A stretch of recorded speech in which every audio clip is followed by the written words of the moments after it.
In 1919, he hit 29 home runs and was sold to the New York Yankees. A three-run home run for Buffington. The Yankees now lead it by a score of 3-2. Bill Lee is now going over to a couple of the Yankees, and there they go again. Ball hits it to deep left. That might send the Yankees to the World Series. Varitek and A-Rod going at it. Roberts is going. Posada's throw. Roberts safe. And what can I say? Just tip my hat and call the Yankees my daddies. Welcome to another edition of Fanbase, a deep dive into the greatest rivalry in sports. I'm Brian Shackman. He's John Senecal. We thought this episode we would focus on a couple things. We're going to take a look at April, sort of from 30,000 feet for both the Red Sox and the Yankees, maybe a little general baseball. And then we want to do a little deep dive into Bryce Harper getting pegged. Bryce Harper. You got a little Boston accent in there by a 97-mile-an-hour pitch. There's a lot of nuances that actually sort of talk about baseball in general that you might not have thought about before today. So we look forward to getting into that, and then whatever tangents we go. Let's start with the month of April. I mean, for both teams, it was like the extremes, right? I mean, the Red Sox started terrible. The Yankees were whatever at the start. Then the Red Sox were on fire, and the Yankees were terrible. And now we get to the end of April, and they're not totally the same, but they're not that far apart. You'd think the Yankees are 15 games back. I know, but they're not. And they're one good week away from being in first, to be honest with you. So it was nice to play Detroit. If you're always, if you're feeling down about yourself. So you watched all the games. Is Detroit that bad? Detroit is that bad. It's like if you're feeling down about yourself, you go to the State Fair. So you're not totally buying into a Yankee renaissance yet. Well, no. I mean, they are hitting, but they're hitting better. But they did play Detroit, so it's not. Judge had like 3 home runs in the series and a grand slam. It is what it is. It's Detroit. Let's see. Tampa's next, but Tampa. They've scored a lot of runs, but their record isn't that great, and they're behind the Yankees. Well, let's talk about the Yankees. What I'll say is that the AL East is not that good. No. I don't think it's that good, and so it's there for the taking. It will get better, I would hope. So, do you think the Yankees rip from here? I think they're gonna. I think they're going to play a lot better than they only can do better, right? I mean, they have to do better, and they're going to do better. Yes, they will do better. So the pitching is looking a lot better. I mean, Cole is Cole. He's been Cole all season. I think the pitching is actually the starting pitching looks like it's going to be a strength. Yeah, and their bullpen is amazing. Chapman is insane. He hasn't given up a run yet. Until it counts. Fine. Yeah, but I mean, he has. If you look at, he has 4 pitches now, and he's got like 23 strikeouts in 10 innings or something like that? Maybe he's learning how to pitch, which we'll talk about later when it relates to Bryce Harper. No, I think the Yankees, the pitching is a strength. It's funny. The roster sort of regulated itself, right? They got rid of Tuckman. They got Jay Bruce retired, and now they're sort of weeding out the dead weight. They sat Sanchez, right? Like they basically started Higashioka for a couple of games. They didn't really say, Kyle, you're our catcher. Right. Which they should. I mean, he's just horrible. Gary's just, they either got to... What is it? Is he just, when people get to a certain point, they just lose the edge? Well, it's an eyesight thing or like what? Maybe it's mental. I just don't think he's really a smart baseball player. And I just think it's just everything's too much for him. I mean, let's put it this way. You think he would have figured it out by now, right? They keep giving him all these chances. There's not a ton of money invested in him either. Why not send him down to the alternate site and figure something else out, right? So where else so you think Sanchez is a weakness, but... Aaron Hicks. Okay, so what about Hicks? What do you do with the guy? What's he hitting?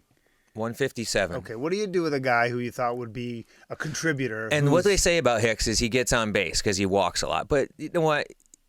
It's not all about getting on base all the time. He's going to come up with people on base. Well, the truth is, what are you going to do? Walk with the bases loaded? I'm okay with the money ball. I'm okay with the money ball philosophy. I do think that if you get on base, it's one thing, but you can't be batting under 200 and have that work, right? No, I mean, if you're a 250 hitter and you get a lot of walks, I understand it. Because at least you're producing a quarter of the time. Something, right? I mean, exactly. And so if you're batting under 200 and you're getting some walks, you're not really helping the team. You ask, what are you going to do with him? I mean, you're going to send Aaron Hicks to the alternate site? No, you're going to release him, and someone's going to pick him up and probably go to a team like Oakland or something, and he'll wind up batting .375 the rest of the season. So I think what might happen, let's see what happens when the AAA season gets going or the AA season, and if there's somebody who has a hot start who could use the at-bats, maybe you just let him go. And that's another thing, like totally off topic, the Martian, Jason Dominguez, the big, Yankee guy, the Martian. He's staying in extended spring training. They're not even going to put him in the minors yet. So, and they're not saying why. What? I don't know much about him. So he's 18 years old now. He was signed for $5.1 million, I believe, as a 16-year-old out of, I think, Puerto Rico. Okay. I'm pretty sure. What position? Outfield, switch hitter. Really? He's not tall. He's named after Jason Giambi, but he has 2 S's in his name. And they call him the Martian because he's like a freak. Hits from both sides of the plate. Looks like he's like 35 years old.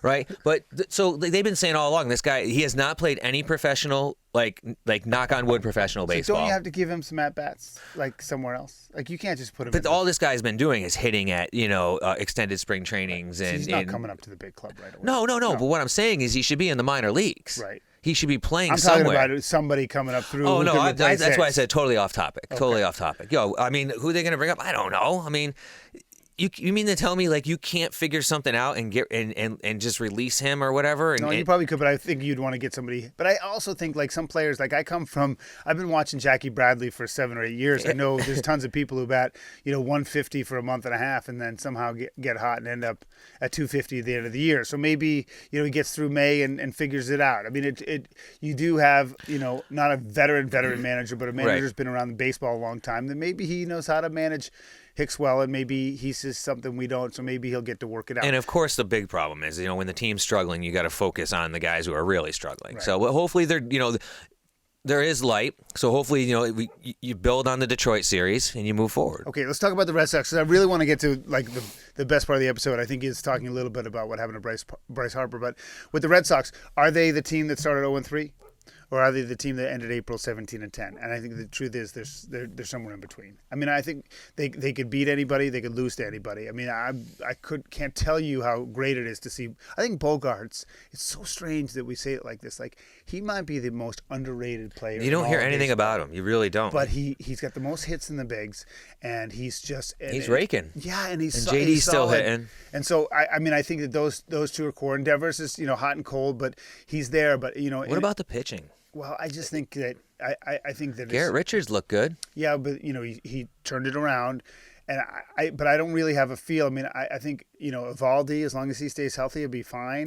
That's the key with Evaldi. As long as he stays healthy, that's it. Like he's a good enough pitcher. He's been around the game long enough. He throws hard enough. As long as his elbow is not falling off, right, he's gonna service you. But here's what I want to say about the Red Sox. I think Red Sox fans need to calm down. The key for me is, where do you want to be at the All-Star break, and what do you want to do? Like, if they win the division, that's great. Do I really, even with this start, do I expect them to win the division? I really don't. I mean, I still think the Yankees will emerge. I don't see Toronto. I don't think the Tampa. pitching is going to help Toronto. I don't see Baltimore, obviously. So right. There's a chance. I mean, I do think it's going to be a Red Sox-Yankees division, but I think the Red Sox should be happy with a competitive season of the wild card. People got so excited because they dug themselves out of like writing the season off that I think that people have lost a little perspective on the quality of the team. It's not only that; it's also that people are just so excited in general that baseball is back. So it's overemphasized. Like I tell my kids all the time, I'm like, they're playing fantasy baseball for the first time, and I'm like, you got to pump the brakes, right? Like the season's long. It's long. Wicked long. So much can happen. Oh, so you'll do it with them, but you won't do it with your old Channel 30 group. No, it's too much pressure. He was a commish for fantasy baseball for a while. Yeah, a long time, like and 15 then he years. just quit, and life has never been the same. And I haven't done it in probably 8 years. That was like 6-7 years ago. Probably we did it. Yeah, we quit. So you were picking it up with the boys. We just did it him and a couple of our friends in town. We did like a weekly thing. You just set the rosters weekly, which is a whole other thing. Right. Like it gets so annoying. You're like, I just want to switch my team, but you can't do it. Well, and also on the flip side, baseball is a difficult fantasy sport. Like football's easy. You set it once a week and you're fine. Well, baseball, that's why we did it this way, once a week. Yeah, if you do it every day, it's baseball it's a lot. Chore. It is a lot. He's John Senecal. I'm Brian Shackman. This is Fan Base, a deep dive into the greatest rivalry in sports. I really want to dig into this because this is baseball. So Bryce Harper gets hit. I would say glanced, although you can't really talk. Two players hit. Didi got hit too. Didi got hit before that. And then Harper gets hit. Really, it wasn't a direct shot to the face, but it was still a 97 miles an hour, they said. And it could have ended his career. Girardi went nuts. And we want to talk about two different things. The one thing I want you to talk about is sort of like what happened after.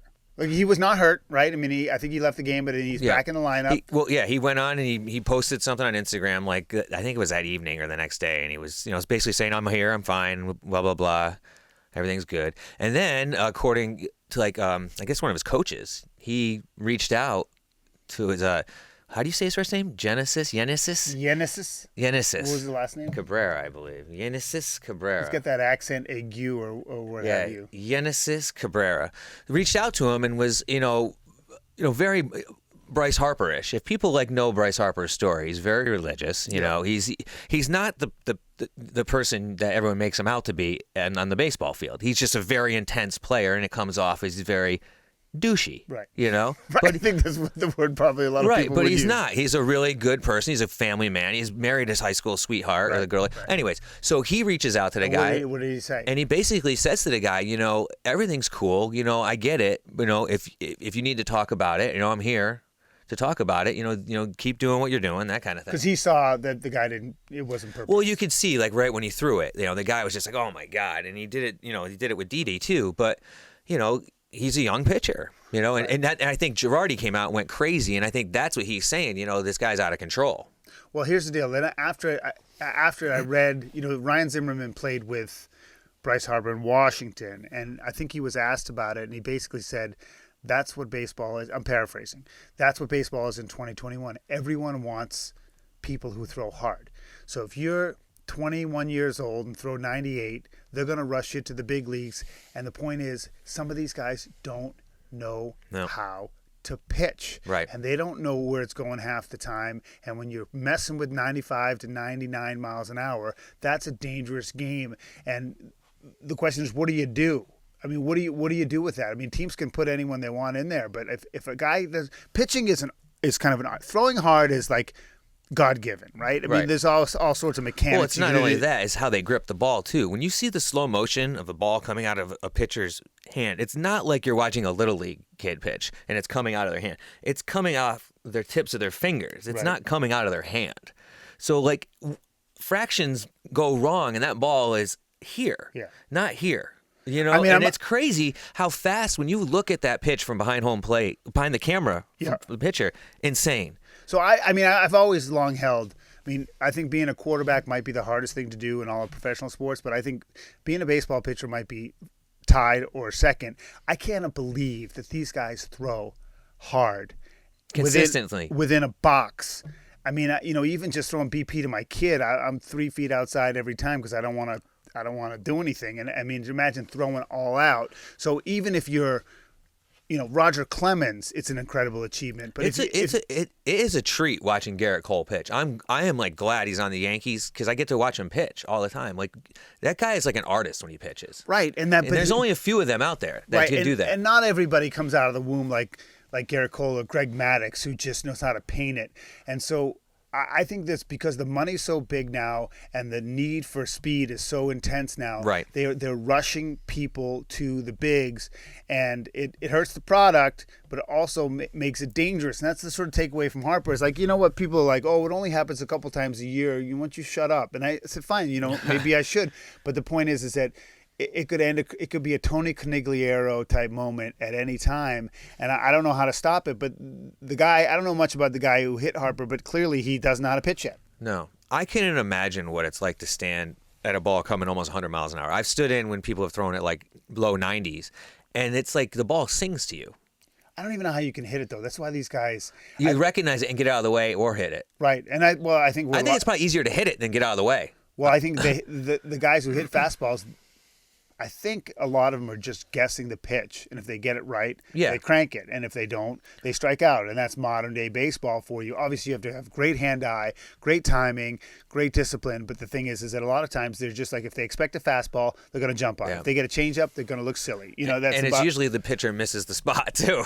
Right, but 99% of the time. That's another thing is when you really talk about baseball, and I'm not getting too detailed, but I find it amazing that they can take as many pitches. Right. I would figure you have to almost make that decision the split second it comes out of their hands. And then for them, that's why I was always amazed at how plate discipline someone like David Ortiz was, because I would be swinging no matter what. Yeah. Well, that's how the Yankees were the year before in 2019, the Savages. It's they still do lay off pitches, but not as much as they used to. They got to get back to that. They would lay off pitches. I mean, it's insane. Major League Baseball players in general do not swing at bad pitches. Yeah, I find that crazy when the ball comes at you that quickly and you have to make that decision. But I think they're so good. That's why they get paid so much But that's money. why, like, if they know the pitcher, they study the video. They look for any little tell Nowadays, that lets it's them crazy. know, right? So they have to increase the odds of knowing They what probably the pitch got is. they probably got a stack of stuff in their locker when they walk in on the starting pitcher and the guys that could possibly pitch. That's the thing with a Pedro at his best, which was amazing, is that he truly mixed it up to the point where there's no way the hitter knew what was coming, and he didn't care either, to be honest with you. No, but if you had a good curveball, a really good change, and a 90 mile, back then 92 was worth it, and if you had those 3 pitches and they don't know, they can't get a beat on you sequentially. Well, you could throw them all for strikes. You're almost unhittable. Yeah, and that's what Chapman's doing now. He's throwing them all for strikes.